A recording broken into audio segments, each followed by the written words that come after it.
it appears that it was a conspiracy. It was a murder for hire. It is a horrific killing of an innocent young teacher in front of her 11-year-old son.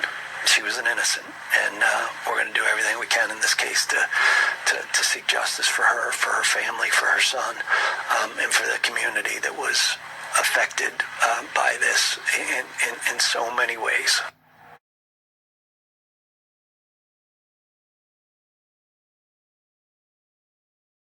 That the murder of a mother killed outside of a Dunkin was planned for months by these two people here in the middle. And investigators say it was all over an ended affair. And Kelly, it's like something out of a movie. Jason, it really does. The DA says today they believe this was a conspiracy, a murder for hire of a completely innocent mom and beloved school teacher by a man that didn't know her and a woman who investigators say was filled with jealousy and hate. Her memory will never be lost.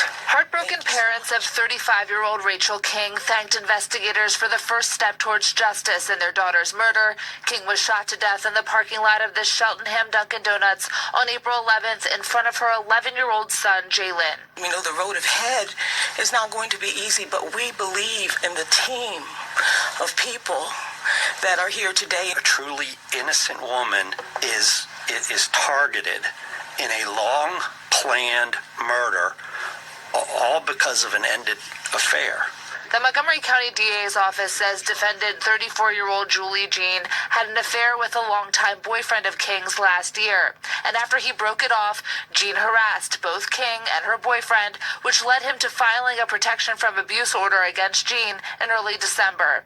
The DA's office believes Jean's plotting began in mid-February when she started talking to and conspiring with 33-year-old Zakkee Alhakim, who's related to the father of her children. Investigators found evidence from Alhakim. Man, we back with another crazy story, man, out of Philadelphia about this school teacher being killed, ran down, assassinated, followed for 2 weeks by two people she really didn't even know. She didn't even know this was going to go on. She had been threatened a couple weeks before, but didn't think nothing about it. Didn't know she was being followed. And then ultimate assassinated with an 11-year-old son in the back seat. This don't make no sense. These brazen crimes like this, because somebody don't want to be with you, so you just think you finna go out and just kill people. This don't make no sense. This another crazy story with a young lady losing her life and a son who only gonna go off of memories of his mother because of jealousy and envy of people she really didn't even know. She didn't know the man at all. He didn't even know her. And he finna go do damn near life sentence, if not the death penalty. And like I said, we in our last days. We still hearing like brazen crimes like this. This don't make no sense. They didn't have no kind of sympathy because they knew that her 11-year-old son was in the back seat. They followed her for 2 weeks. The same car was sitting outside across the street from her house, watching her every move. They was moving real militant about the whole situation. And you know it wasn't a lot of money on the table. It wasn't $100,000, $200,000 on the table. A couple $1,000s on the table. And what y'all get out of this? A life sentence. But like I said, prayers goes out to the family, man. Her 11-year-old son, the brother, the mama, the families, you know, because this don't make no sense. But let me know what y'all think about this crazy story, man. Beloved teacher being killed, ran down, assassinated over some shit that ain't really had nothing to do with her. See what I'm saying? She in a situation that's out of her control. And she get followed for 2 weeks and assassinated with no remorse. This was a paid hit, man. But like I said, let me know what y'all think about this crazy story, man. We in our last days. Prayers goes out to the King family.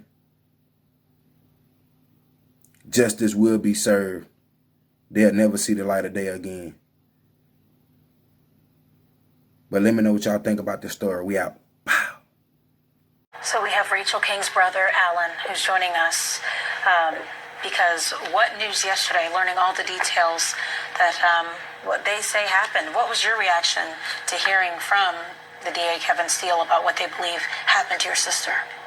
I couldn't believe it, honestly. It's one of those weird scenarios you thought about, but just there was a disbelief in that somebody would go this far, like for a failed relationship. It's like, get over it. Did you know any of this was going on between these people? No. Did not even a hint of it? No. Rachel dated a friend of mine, and we went to college together. So I knew him, and when they first started dating, I told him, you hurt my sister, it's going to be an issue. Right. And I think that's why she didn't tell me about this prior. Because you would have done something about it. Tell us more about Rachel. What was she like? Just a bright spot. Just, if I had a bad day, I'd call her. She didn't even know why I had a bad day. I just call her, talk on her phone, and she would just talk, because that's what she did. She talked a lot and loud. And it could be 20 minutes, 30 minutes, 15 minutes. It just was a better day after talking to her. And I sat there on Monday, and I realized I didn't have her to call. I was having a bad day. Yeah. And you'll never have her to call again. Yeah. People keep saying she's a good teacher. Oh, amazing teacher.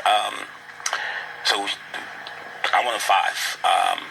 We are very blessed to be intelligent. Our older sister never got B, skipped a grade, never got B.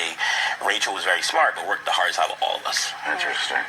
Which made her a great teacher, because she had to learn everything differently than we did. We might have picked things up. She actually studied, did homework, and all those fun things. So she just was a great teacher and had a great way of explaining things. I had patience, and the patience part is the thing that, for me, for Jalen, it's hard. And you bring up Jalen, her son, 11-year-old. How has he been handling all this, and how is he doing? As we expected, I guess, something like this. Hadn't really talked about it much. We have him in therapy, seeing a trauma counselor, a child psychiatrist, but everyone in our family's world has been rocked. So it's Jalen included. Obviously, he was there, but it's just there is no normal. There is nothing to hold on to. By the way, if you haven't been following this story, the reason why he's going to need therapy, was he in the back seat of the car or the front seat? Or he was in the back seat. His back seat of the car when his mother was shot through the driver's side window, point blank. Yeah. Yeah. He was there. Yeah, he made calls from the car. That's how we found out, because Jalen called. He's the one who called. Wow.